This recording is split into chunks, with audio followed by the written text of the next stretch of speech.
விசுவாசம் இல்லையா? அல்லேலூயா.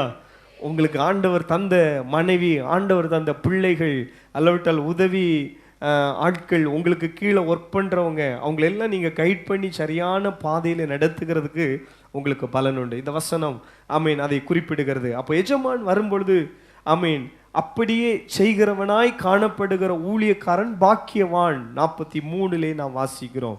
ஆமீன். 1 தெசலோனிக்கேயர் 5வது அதிகாரத்திலே அப்போஸ்தலனாகிய பவுல் சபைக்கு சொல்லுகிற ஒரு காரியம், இயேசு கிறிஸ்துவினுடைய வருகை, நாம் இந்த தியானித்த இந்த அதிகாரத்திலே வருகிறதை இந்த 5வது அதிகாரத்தில் வருகிறது. இயேசு எப்படி வருவார் என்று சொன்னால், இரவிலே அவர் திருடன் வருகிற விதமாய் கர்த்தருடைய நாள் வரும் என்று நீங்கள் அறிந்திருக்கிறீர்கள். அல்லேலூயா. இயேசு கிறிஸ்து எப்படி வருவார்? இரவிலே திருடன் வருகிறார். இது சபை, ஆதி திருச்சபைக்கும் இந்த சத்தியம் தெரிந்திருந்தது. காரணம், மத்தேயு எழுதின சுவிசேஷம் 24 23 இயேசு இந்த காரியங்களை சொல்லுகிறார். இயேசு கிறிஸ்துனுடைய வருகை எப்போ வேணாலும் இருக்கலாம். இன்றைக்கும் பாருங்கள், சிலர் ரகசியமாய் குடித்து அப்படி கிறிஸ்தவ வாழ்க்கை வாழ்கிறவர்கள் அன்றைக்கு கைவிடப்படுவார்கள். அல்லவிட்டால் ரகசியமாய் வேசித்தனம் பண்ணியும் கிறிஸ்தவ வாழ்க்கை வாழ்கிறவர்கள் அன்றைக்கு கைவிடப்படுவார்கள். உலக பிரகாரமான அநேக துன்மார்க்க வாழ்க்கை வாழ்ந்து இயேசுவுக்கு பிரியமாக வாழ்கிறது போல் அப்படி காண்பிக்கிறவர்கள் கைவிடப்படுவார்கள்.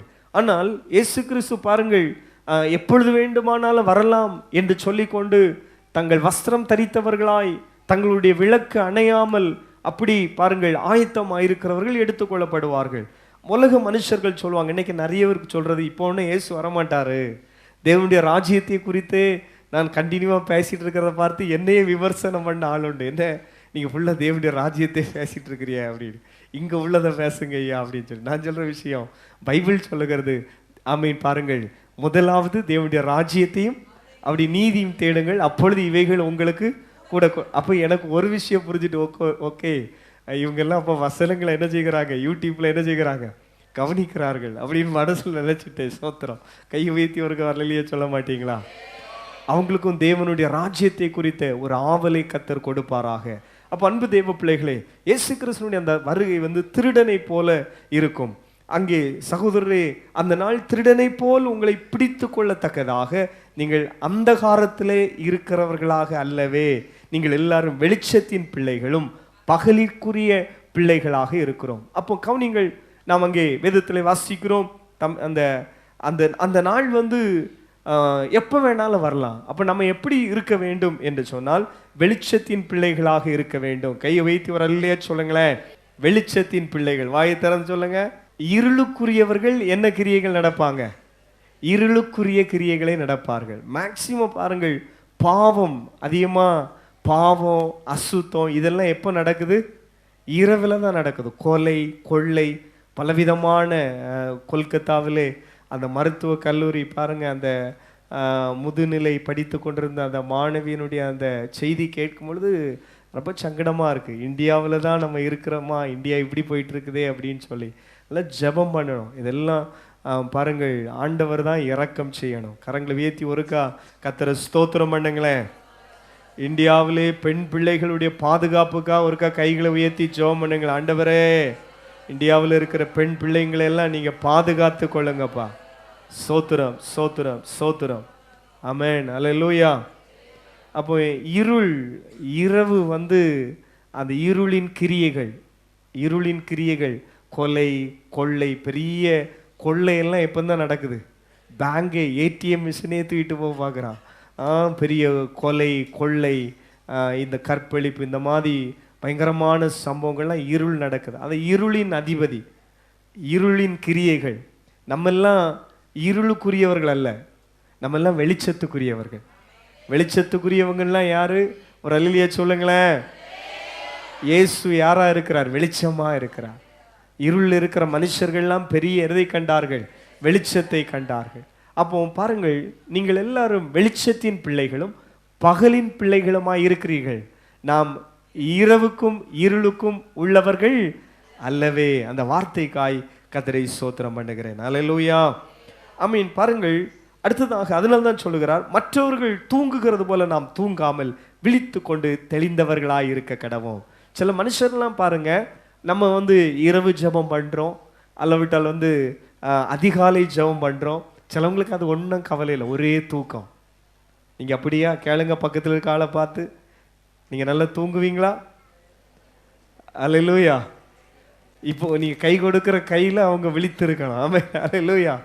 சிலவங்கெல்லாம் பயங்கர தூக்கம். எப்போ வந்து ராத்திரி ஃபுல்லாக தூங்கினாலும் காலையில் மறுபடியும் காஃபியெல்லாம் குடிச்சிட்டு ஒரு 7 மணிக்கு தூங்கினோன்னா மறுபடியும் ரெடி. அப்படிப்பட்டவங்க தான் மணவாளன் வரும்பொழுது அவங்க தூங்கிட்டே இருந்தாச்சுன்னா சிக்கல். அல்ல, விழித்திருங்கள். அல்லேலூயா. இரவு ஜபங்கள்லே ஜபிங்கள். சொல்லுங்க, உங்களை ராத்திரி ஜபிக்க வைக்கணும் தான் நமக்கு வாரந்தோறும் இரவு ஜபம். கை இவ்வளவு உயர்த்தி வரலையே சொல்லுங்களேன், சத்தமா இல்லையே சொல்லுங்களேன். நம்மளை எப்படியாவது இங்கெங்கே இழுத்து பார்க்குறோம். உங்களை உலகம் அங்கே இழுக்குது, பாவம் அங்கே இழுக்குது, பலகீனம் அங்கே இழுக்குது. பைபிள் சொல்லுகிறது, பலகீனனும் இனி யார் என்று சொல்ல கடவான்? பலவான் என்று சொல்ல கடவான். அல்லேலூயா. சத்தமா ஒரு அல்லேலூயா சொல்லுங்களேன். அல்லேலூயா. அப்போ வேதத்திலே வாசிக்கிறோம், தூங்குகிறவர்கள் அவர்கள் ராத்திரியிலே என்ன செய்கிறார்கள்? தூங்குகிறார்கள். அடுத்தது வெறி கொள்கிறவர்களும் ராத்திரியிலே வெறி கொள்கிறார்கள். ஆனால் 8வது வசனம் கவனிங்கள், பகலுக்குரியவர்களாகிய நாமோ தெளிந்தவர்களாயிருந்து விசுவாசம், அன்பு என்னும் மார்க்கவசத்தையும் ரட்சிப்பின் நம்பிக்கை என்னும் தலை சீராவையும் தரித்து கொண்டிருக்க. இங்க ஒரு வஸ்திரம் சொல்லப்பட்டிருக்கிறது. அல்லேலூயா. மார்க்கவசம். எபேசியர் 6 கூட நீங்கள் நினைத்து கொள்ளுங்கள். சர்வாயுத வர்க்கத்தை என்ன செய்ய வேண்டும்? தரித்து கொள்ள வேண்டும். அங்கு அன்பு, விசுவாசம் என்கிற மார்க்கவசம். அல்லேலூயா. சத்தமா ஒரு அல்லேலூயா சொல்லுங்களேன். ஆமென். Praise God. ஆண்டவருடைய நாமம் மகிமைப்படுவதாக. அடுத்ததாக பாருங்கள், தேவன் நம்மை கோபாக்கினிக்கென்று நியமிக்காமல் நம்முடைய கர்த்தராகிய இயேசு கிறிஸ்து மூலமாய் ரட்சிப்படைவதற்கென்றே என்ன செய்தார்? நியமித்தார். நம்ம எல்லாருமே நரகத்துக்கு என்று சொல்லி ஆண்டவர் நியமிக்கல. கிறிஸ்து இயேசு மூலம் நம்ம எல்லாரும் என்ன செய்யப்படணும்? ரட்சிக்கப்படணும். கிறிஸ்து இயேசு மூலமாய் நம்ம எல்லாரும் பரலோக ராஜ்யத்தை சுதந்திரிக்க வேண்டும் என்பதற்காகவே ஆண்டவர் தம்மை அனுப்பினார். அவர் நமக்காக மரித்தாரே. நம்ம ஒருவேளை பாருங்கள், நம்மளை எப்படியாவது எழுப்பணும், எப்படியாவது. சிலவங்கெல்லாம் பாவத்தில் மரித்திருப்பாங்க, பாவத்தில் அப்படி உழைஞ்சு பின்வாங்கி போயிடுவாங்க. சிலவங்க பாருங்க, பைபிளில் சிலர்லாம் தூங்குனாங்க அப்படின்னு பார்க்குறோம். அவங்களுடைய வாழ்க்கையை பார்த்தா, யோனா வந்து பின்வாங்கி போனான், ஆனபடினால அவனுக்கு ஒரே தூக்கம். யோனா எங்கே போனான்? பின்வாங்கி போனான், ஆனபடி சொல்லுங்க, அவனுக்கு ஒரே தூக்கம். இன்னைக்கு பாருங்கள் அன்பு தேவ பிள்ளைகள், நமக்குள்ளே மேலோங்கி இருக்க வேண்டிய ஒரு முக்கியமான காரியம் என்னவென்று சொன்னால், நம்ம வந்து எப்பொழுதுமே ஆயத்தமாக இருக்கணும். இந்த எஜமான் வேலைக்காரருக்குள்ளே இருக்கிற முக்கியமான கேரக்டர் என்ன தெரியுமா? கீழ்ப்படிதல். வாயை திறந்து சொல்லுங்க. 2வது, எஜமானுடைய சித்தத்தை செய்கிறவனா இருப்பான். எல்லா வேலைக்காரர்கள்ட்டையும் இதை தொட, அதை செய் அப்படின்னு சொல்ல வேண்டிய அவசியம் இல்லை. எஜமானுக்கு கண் இங்கே பார்த்தாலே வேலைக்காரங்க தெரியும், என் எஜமான் எதுக்கு இங்கே என்ன செய்கிறார், பார்க்கிறார். எனக்கு சில நண்பர்கள் வந்து இந்த உலகத்திலே பெரிய ஐஸ்வர்யவான்களுக்கு கீழே பிஏவாக இருந்திருக்கிறாங்க. நான் கூட இருந்தே கவனிச்சிருக்கிறேன். அப்போ வந்து பாருங்கள், அவங்க சொல்ல மாட்டாங்க, ஆனால் இவர் ஸ்பீடாக இவர் கறங்கிட்டே இருப்பார். என்னென்னா அவங்க மேக்ஸிமம் சார்ன்னு தான் சொல்லுவாங்க. சார் இப்போ வந்து இந்த விஷயத்துக்காக தான் இங்கே பார்த்தாரு அவட பேசிகிட்டே இருப்பாங்க. டக்குனி ஆளை காணாது. அல்லட்ட ஒரு ஃபோன் போட்டுகிட்டே இருப்பார், மெசேஜ் அவங்க கீழே உள்ள மற்றவங்களுக்கு ஒர்க் கொடுத்துட்டே இருப்பாங்க. அப்போ நாமும் நம்முடைய எஜமானுக்கு ஆமீன் பாருங்கள், அவருடைய சித்தத்தை செய்கிறவர்களாய் நாம் இருக்க வேண்டும். கரங்களை வைத்து அல்லையா சொல்லுங்களேன். என்னை நோக்கி கத்தாவே கத்தாவே என்று சொல்லி கூப்பிடுகிறவன் அல்ல, என்னுடைய சித்தத்தை செய்கிறவனே தேவனுடைய ராஜ்யத்திற்கு பாத்திரவானா இருக்கிறான். எஜமானுடைய சித்தத்தை நாம் செய்வோம். அப்போ விழித்திருக்கணும், ஆயத்தமா இருக்கணும். ஆமீன் பாருங்கள். 3வதாக கீழ்ப்படிதல். வாயை திறந்து சொல்லுங்க. கீழ்ப்படிதல் உள்ளவங்க எல்லாம் ஒரு அல்லேலூயா சொல்லுங்க. அப்போ ஆமீன். கவனிங்கள், கீழ்ப்படிதல் உங்களுக்குள்ள ரொம்ப மேலோங்கி இருக்கணும். இன்னும் வந்து கவனிக்கிறீங்களா? கீழ்ப்படிதல், ஒபே. உங்களுக்கு அழகே உங்கள் இந்த ஹேர் ஸ்டைலில் சிலவெல்லாம் இப்படி ஒன்றும் கிடையாது. அதெல்லாம் புண்ணாக்காது ஆட்டுக்கு பிரயோஜனப்படும். உன் முடி வெட்டு ஒன்றுக்கும் பிரயோஜனப்படாது. உனக்கு கீழ்ப்படிதல்னா உனக்கு அழகு சேர்க்கிறது என்னது? உன் கீழ்ப்படிதல் தான் உனக்கு அழகு. அம்மாவுக்கு கீழ்ப்படுகிறது, அப்பாவுக்கு இந்த பிள்ளைகளே உங்கள் பெற்றோருக்கு கர்த்தருக்குள் கீழ்ப்படிங்க. உங்களை நடத்துகிறவங்களுக்கு கீழ்ப்படியணும். இந்த அதிகாரம் நம்ம எல்லா கர்த்தருடைய பந்தியிலையும் வாசிக்கிற ஒரு அதிகாரம். இதை சொல்லிட்டாங்க, அதை சொல்கிறாரு. நம்ம வந்து பகலுக்குரியவர்கள், இருளுக்குரியவர்கள் அல்ல. இயேசு திருடனை போல வரப்போகிறாரு. அதை சொல்லிட்டு தான் பாருங்க, ஆமீன், பாருங்கள், எப்பொழுதும் சந்தோஷமா இருங்க, இடைவிடாமல் ஜெபம் பண்ணுங்க, ஒரு மற்றவன் செய்கிற தீமை என்ன செய்யாதுங்க, தீமையின்படி செய்யாதுருங்க, எல்லாவற்றிலும் ஸ்தோத்திரம் செய்யுங்க, அப்படி செய்வதை கிறிஸ்து இயேசுக்குள் உங்களை குறித்து தேவனுடைய சித்தமாக இருக்கிறது. Praise God. எல்லாவற்றையும் சோதித்து பார்த்து நலமானதை பிடித்து கொள்ளுங்கள். எல்லாத்தையுமே கொஞ்சம் டெஸ்ட் பண்ணி தான் மீன் வாங்க மட்டும்தான் டெஸ்ட் பண்ணுவேன். சிலவங்க வந்து மீன் விற்கிற அம்மா மாதிரிலாம் நம்ம சபையில் வர்றாங்க, அதுக்காக சோத்திரம் பண்ணுறேன். அல்லேலூயா. சிலவங்கெல்லாம் அந்த மீனை ஒன்று பிரட்டி பார்த்து ஒரு வழி ஆக்கிடுவாங்க, வேற ஒன்றையும் பிரட்டி பார்ப்பு கிடையாது. பைபிள் சொல்லுகிறது, ஆமீன், பொல்லாங்காய் தோன்றுகிற எல்லாவற்றையும் விட்டு என்ன செய்யுங்கள், விலகுங்கள். அல்லேலூயா. நம்ம தம்பிங்க நம்ம கூட வரலையோ? Praise God. அல்லேலூயா. சத்தம் ஒரு அல்லேலூயா சொல்லுங்களேன். ஆமீன். பாருங்கள், எல்லாவற்றையும் 21க்கு வந்தாச்சு. நாங்கள் எல்லாவற்றையும் சோதித்து பார்த்து நலமானதை பிடித்து கொள்ளுங்கள், பொல்லாங்காய் தோன்றுகிற எல்லாவற்றையும் விட்டு.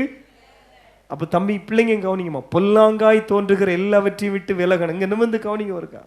அம்மா அப்பாவுக்கு நல்லா கீழ்ப்படியும். அதில் ஒரு 100க்கு எத்தனை மார்க் வேணும் போடலாம்? 80 மார்க் போடலாமா?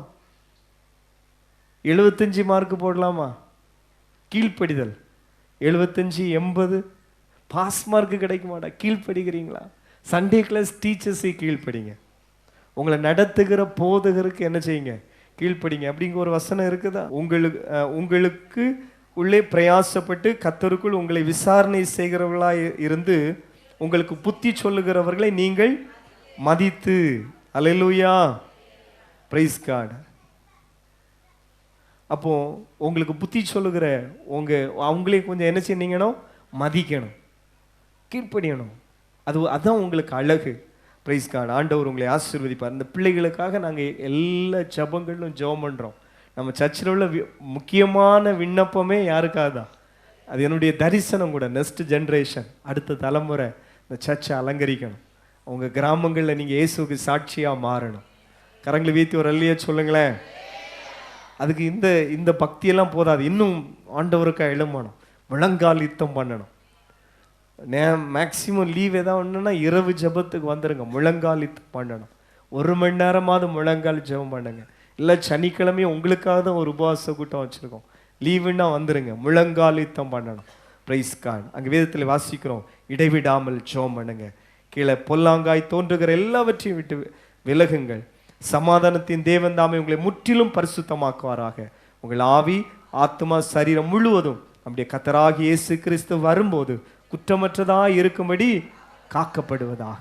அப்போ ஜெபம், இயேசு கிறிஸ்து வரும்பொழுது அவன் குற்றமற்றவர்களாய் காக்கப்படணும். ஆமென். நம்மளை அழைத்தவர் உண்மை உள்ளவர். ஆமென். அவர் அப்படியே செய்வார். 2 கரங்களை உயர்த்தி சொல்லுமா, நம்மளை எல்லாரும் சொல்லுங்க, அழைத்தவர் உண்மை உள்ளவர், அவர் அப்படியே செய்வார். ஆமென். அல்லேலூயா. நம்முடைய ஆவி ஆத்மா சரீரம் குற்றமற்றதாய் இருக்கும்படி அவர் காக்கிறவர், அவர் அப்படியே செய்வார். அந்த வார்த்தைக்காய் கர்த்தரை ஸ்தோத்திரம் பண்ணுங்க. நம்மளை பரிசுத்தமாக்குவார். ஜெபம் இந்த ஒரு ப்ராசஸை நமக்குள்ளே செய்யும். எத்தனை பேர் ஆமென் சொல்றீங்க? ஜெபம் நம்ம தேவைகளை சந்திக்கிறதே, ஜெபம் நம்முடைய சரீரத்தில் இருக்கிற பலகீனங்களை மாற்றுகிறதே, குடும்பத்துக்குள்ளே இருக்கிற பிரச்சனைகளை மாற்றுகிறதே. இதே போல ஜெபம் நமக்குள்ளே ஒரு மறுரூபத்தை உண்டு பண்ணும். ஆகாத சிந்தனை மாறும், ஆகாத குணங்கள் மாறும். நம்மளை இயேசுவை போல மாற்றுகிற ஒரு மறுரூபம் எதில் உண்டாகும்? ஜெபம். அதனால்தான் ஆகையால் இனி சம்பவிக்க போகிற இவைகளுக்கெல்லாம் தப்பி மனுஷகுமாரனுக்கு முன்பாக நிற்க பாத்திரவான்களாய் எண்ணப்படுவதற்காக எப்பொழுதும் என்ன செய்யுங்கள்?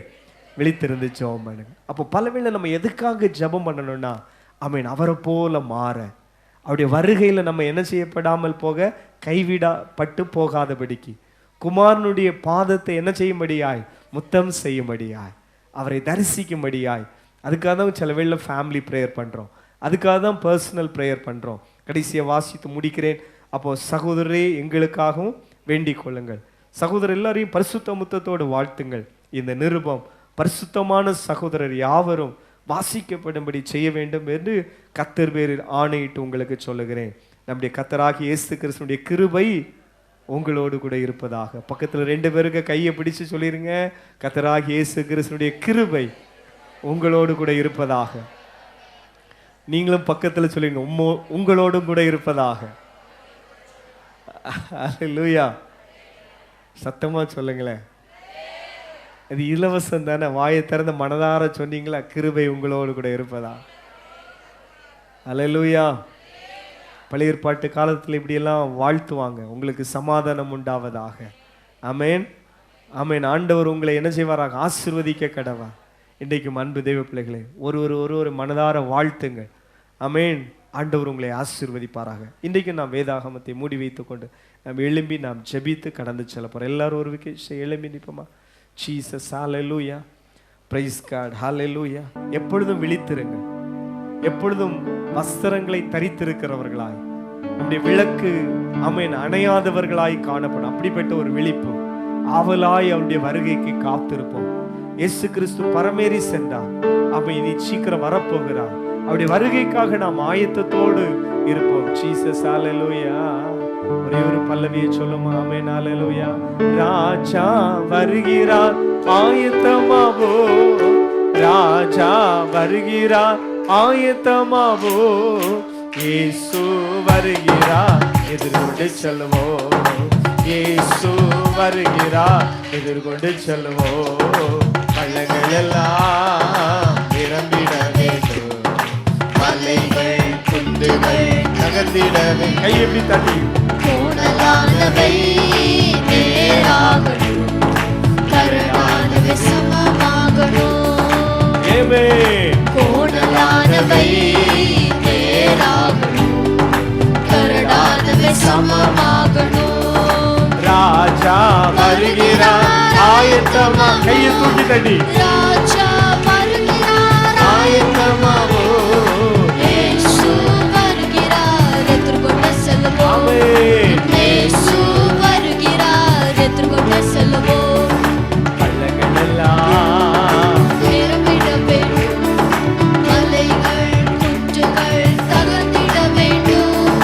கோணலானவை நேராகணும், கரடானவை சமமாகணும். நீ கரங்களை தட்டி கர்த்தரை மகிமைப்படுத்துவோமா. ஹல்லேலூயா, ஹல்லேலூயா. இயேசுவே. ஒரே ஒருக்கா 2 கைகளை உயர்த்தி சபையாய், என் இயேசுவே நீங்க சீக்கிரம் வாருங்கப்பா. ஆசையெல்லாம் நீர்தானையா, தேவையெல்லாம் நீர்தான். ஒரே ஒருக்கா சொல்லிருங்க, ஆசையெல்லாம் நீர்தானையா, என் தேவையெல்லாம். ஆளுங்க தங்கச்சிய 2 கையை உயர்த்தி நல்ல 2 கைகளை, கடைசி அவருக்கு 2 கைகளை உயர்த்தி நல்ல, இவ்வளவு நல்ல உள்ளத்தின் ஆழத்துல இருந்து, இயேசுவே நீர் சீக்கிரம் வாரும். இந்த வருகைக்காக நாங்கள் அவளோடு காத்திருக்கிறோம். ஜீசஸ், இயேசு கிறிஸ்துனுடைய வருகையை நான் பார்க்கணும், அதுதான் எங்கள் ஆசை.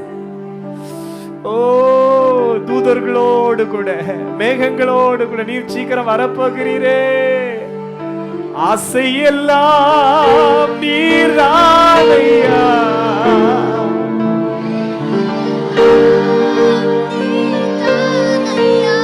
ஒரே ஒரு சிந்தையோடு, ஒரே ஒரு சிந்தை, நாங்கள் குடும்பமா பரலோகத்துக்கு வரணும்.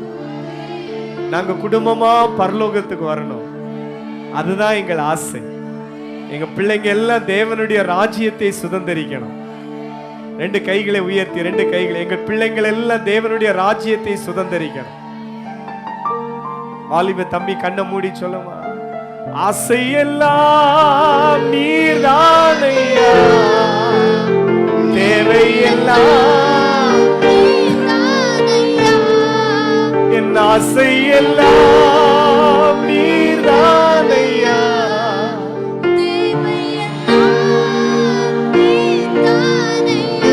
2 கைகளை உயர்த்தி உடைய ராஜ்யம் வருவதாக, அதற்காக நாங்கள் ஆசையாய் இருக்கிறோம் அப்பா.